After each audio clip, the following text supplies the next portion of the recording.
নবীজির সাহাবী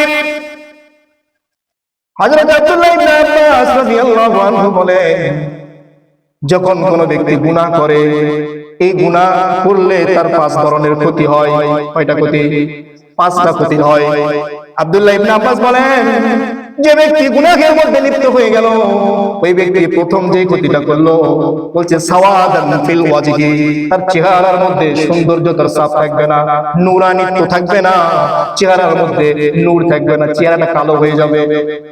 এই জন্য লক্ষ্য করে দেখবেন, যে ব্যক্তি 5 ওয়াক্ত নামাজ আদায় করে না, তার চেহারা দেখে বোঝা যায় তার চেহারা যেমনই হোক, কিন্তু তার চেহারার মধ্যে সৌন্দর্য নাই। একটা কালো মানুষ, পুষ্টি মানুষ, সেও যদি 5 ওয়াক্ত সালাত আদায় করে, কোরআনুল কারীমের তেলাওয়াত করে, নফল ইবাদত বন্দেগী বেশি বেশি করে, সে দেখতে কালো হলেও তার চেহারার মধ্যে এক রকমের নূর থাকে। সে যেমনই হোক না কেন, তার চেহারার মধ্যে এক রকমের নূর থাকে। এই জন্য আব্দুল্লাহ ইবনে আব্বাস তিনি বলেছেন, প্রথম গুনাহের যে ক্ষতিটা হয় সেটি হচ্ছে চেহারার মধ্যে যে নূর, এই নূর নষ্ট হয়ে যায়, তার চেহারাটা কালো হয়ে যায়, চেহারার উপরে কালিমার ছাপ পড়ে যায়, কালো দাগ পড়ে যায়। 2 নম্বর, আব্দুল্লাহ ইবনে আব্বাস তিনি বলেন, দ্বিতীয়ত যে ক্ষতিটা হয়, কোন ব্যক্তি যখন গুনাহ করে, তার 2 নম্বর যে ক্ষতিটা হয়, তিনি বলেছেন ওয়াহানান ফিল বদন, শরীরের মধ্যে শক্তি কমে যায়।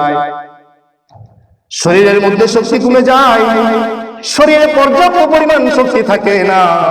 গুনাহের কারণে তার ধীরে ধীরে তার শক্তিমত্তা কমে যায়, শরীর দুর্বল হয়ে যায়। 2 নম্বরের ক্ষতি হয় এটা। অনেক সুঠাম মানুষ কিন্তু আল্লাহ তাআলার ইবাদত যথাযথ না করার কারণে, আল্লাহ তাআলার বিধি নিষেধ না মানার কারণে তার শরীরের শক্তি ধীরে ধীরে হ্রাস পেতে থাকে।